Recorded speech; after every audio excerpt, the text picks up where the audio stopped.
My dear citizens, it gives me immense pleasure to extend my heartfelt felicitations to you on India's 77th Independence Day. It is a solemn occasion for us to reflect upon the many struggles, sacrifices, and contributions of our freedom fighters.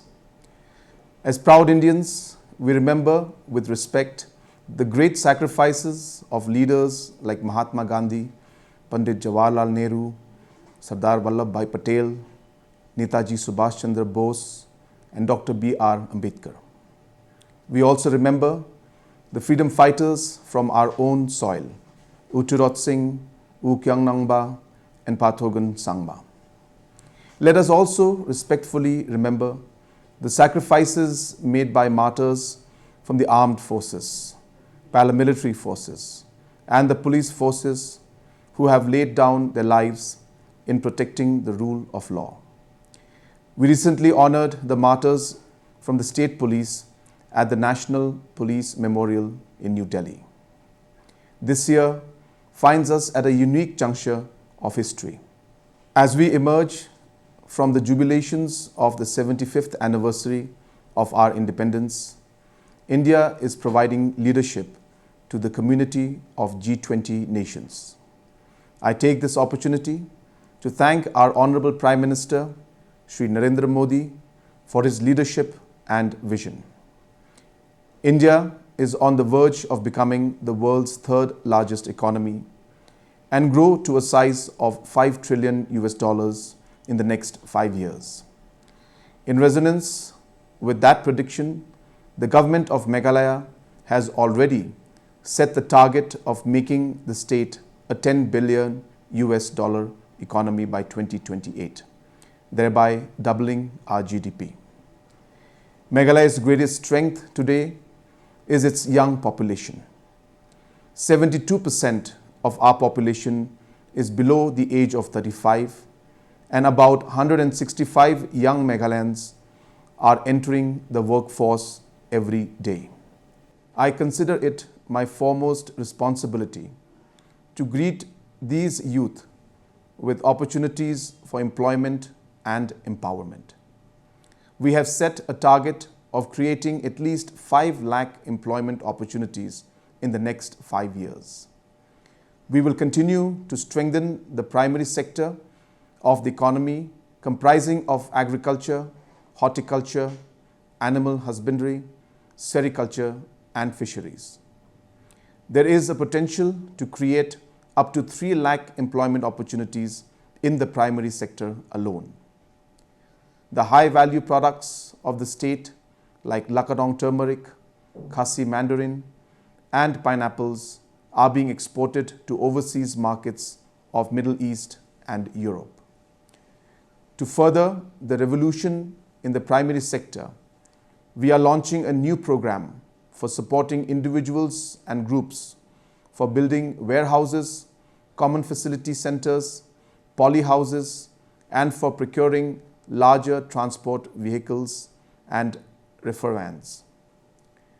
Programs like the Piggery Mission, Aquaculture Mission, and Milk Mission has enabled us to move closer towards self-sufficiency in meat, fish, and milk production. A new program for supporting individual farmers to take livestock-related enterprises will be launched soon. The state's flagship program for supporting farmers, livestock rearers, fish farmers, and weavers, Focus, will benefit all the 6.5 lakh rural households. We will also continue to support the 42,000 strong women self-help group network of the state. Several of these women groups have set up successful businesses and are improving the well-being of their families and communities. The second large-scale employment generator for our state is the tourism sector. About 300 homestays with the government support of up to 70% have been sanctioned in the last year. We target to build another 2,000 homestays in the next 5 years. The luxury vehicle scheme is being diversified to include minibuses and caravans. We will also build new infrastructure like large accommodation units, experiential centers, amusement parks, and viewing galleries in about 100 clusters. A new program of green villas will be launched for entrepreneurs to take up construction of sustainable and high-value tourist accommodation. Given the success of Vivanta, Shillong, and Courtyard Marriott Hotels, we are inviting private sector investments for setting up more luxury hotels and resorts. We estimate the tourism sector to create about 1 lakh employment opportunities in the next 5 years. Other critical priorities for promoting growth and generating employment are development of urban areas, industries, information technology, and border trade. We will make planned investments in the urban areas of Shillong, Tura, and Jowai for easing traffic, building green spaces, redevelopment of junctions and streets, improving municipal services, and rejuvenation of rivers. We expect to start the first phase of the construction of New Shillong City, including the new Secretariat building, a Unity Mall, and sports infrastructure in the next 6 months. The construction of the mini Secretariat complex at Tura will begin soon. Border trade is an important component of the state's aspiration to double the economy to $10 billion. We have been engaging with various stakeholders, including government, business, and multilaterals, to promote regional economic integration and connectivity. The construction of the Dhubri-Phulbari Bridge has already started. The proposal for a strategic route connecting Mahendraganj in Meghalaya and Hili in West Bengal via Bangladesh is under consideration. My government is working on a comprehensive policy for creation of more industrial estates and land banks. The new industrial policy will incentivize employment generation and sustainability-focused industries.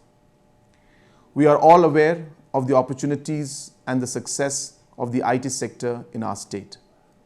The first phase of the Shillong Technology Park has created employment for 1,500 youth.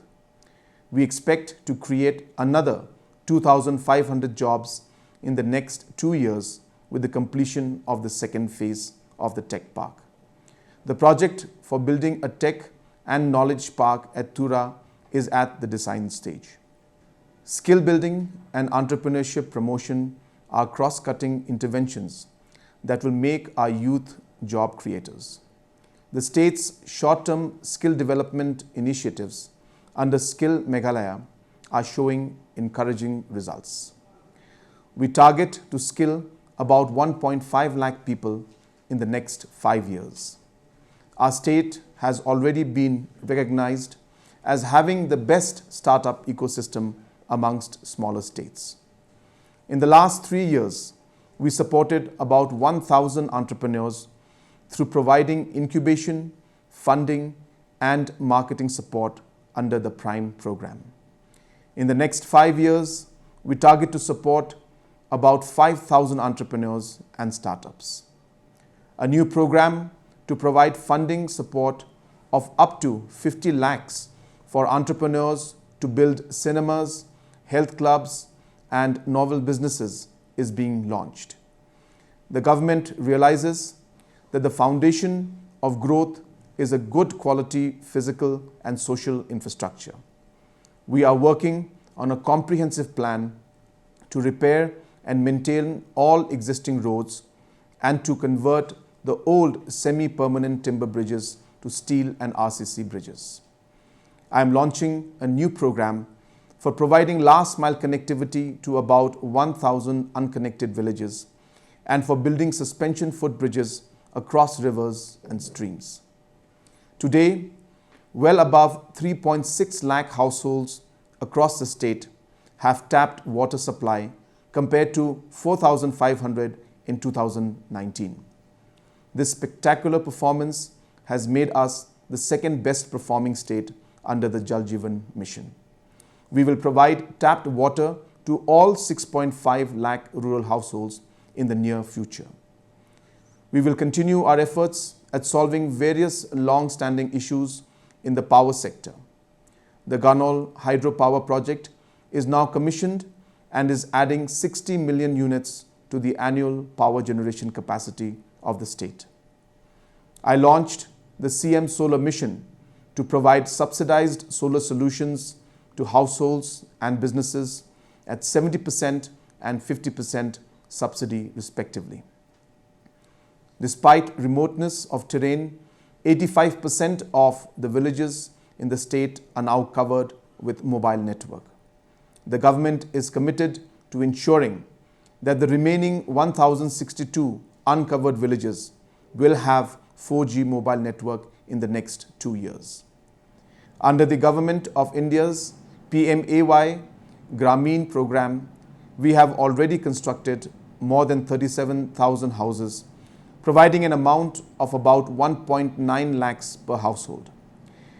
The balance 1.5 lakh beneficiaries will be covered in the current year, making this one of the largest interventions in the rural areas.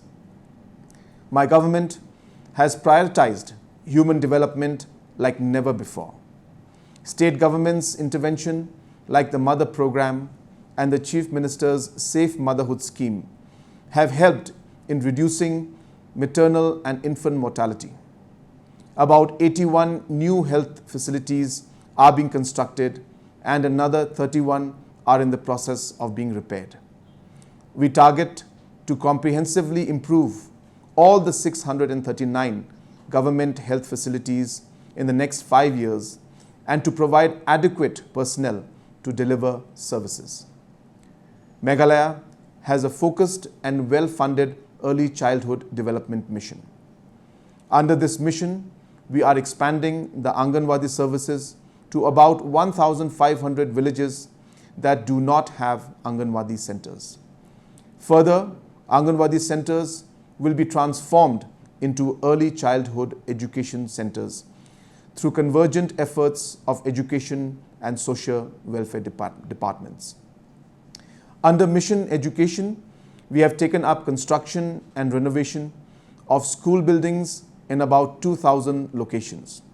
These works will be completed soon, and our children will have the opportunity of learning in improved environments. We also notified 21 People's College and are constructing and upgrading several higher education institutions. We will also increase the number of ITIs from the current 12 to 15 with increased participation of the private sector. Creating opportunities for children and young people to excel in sports is a deep commitment of my government. In the next 5 years, we will build multi-purpose indoor halls, synthetic tracks, artificial and natural football turfs at every district, subdivisional and block headquarters. We will immediately start the construction of 8 synthetic tracks, 10 multi-purpose indoor halls, 30 artificial turfs and 5 natural turf grounds. Under the STAR program, more than 14,500 children were screened to identify sporting talent at a young age. Out of them, 200 children were channeled into the Elite Pathway program and the 9 highest potential children into a Super Elite Pathway program.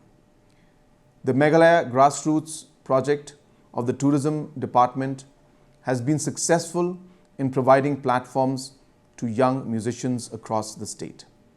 We are now expanding the program to benefit a much larger number of musicians. The Yes Meghalaya program has been expanded to provide more than 1 lakh grant support to youth organizations. The government's plan in the human and social development sector over the next 5 years can be synthesized into 10 promises. Better road connectivity, tapped water supply to all households, quality power supply everywhere, internet connectivity in all villages, improved housing to all eligible households, early childhood services to every child, substantially improved quality of education, healthcare for all, sports infrastructure at all levels, and expanded cultural and youth engagement infrastructure. Good governance is the bedrock on which all our efforts rests. We had been implementing several initiatives to improve governance through decentralization and technology enablement. One of my dreams is to ensure that government services are delivered at the doorstep of every citizen at the right time, even in the remotest village. To achieve this, we will be deploying village community and data facilitators in every village of the state. These individuals will be from local area and will function as a single point of contact for all citizen services and grievances. Another powerful tool to improve service delivery is to have a strong citizen registry for the state. This registry will enable the government departments to identify programs, beneficiaries, and deliver assistance in a seamless manner. To achieve this, the government has decided to launch a family ID program, under which every citizen and family of the state will be enumerated. Support offered under flagship programs like Focus, Yes Meghalaya, will be delivered to eligible beneficiaries through the family ID. The second facet to our focus of governance is green governance. Meghalaya is blessed with 76% forest cover and more than 50,000 springs. However, the perils of climate change threaten the delicate equilibrium of our ecosystems and could have serious impact on our farming patterns and on the lives of our agrarian communities. To mitigate these risks, the government has initiated several afforestation programs and a large-scale payment for ecosystem services program called Green Meghalaya. Communities are now paid an annual grant for conserving the forest cover. So far, 1,500 communities have been supported with an amount of 22 crores for preserving almost 27,000 hectares of natural forest cover. We aim to preserve 2 lakh hectares of forest cover over the next 5 years through this initiative. Water conservation initiatives are being taken up in both rural and urban areas to harness the bountiful water resources that the state is blessed with. In conclusion, I would like to reiterate that the period 2023-28 is a watershed time for our state. We must prepare ourselves for global phenomena like climate change, technology disruption, and the emergence of artificial intelligence. My government remains committed to securing the future of every citizen of the state. I request all citizens to also contribute their best efforts in accomplishing this mission of building a magnificent Meghalaya. Let us all be more enterprising, empathetic, and socially and environmentally conscious. Let us uphold the lofty ideals that inspired our freedom struggle and our leaders. Once again, I wish all my fellow citizens a very happy Independence Day. Kublai, Mithila, and Jai Hind.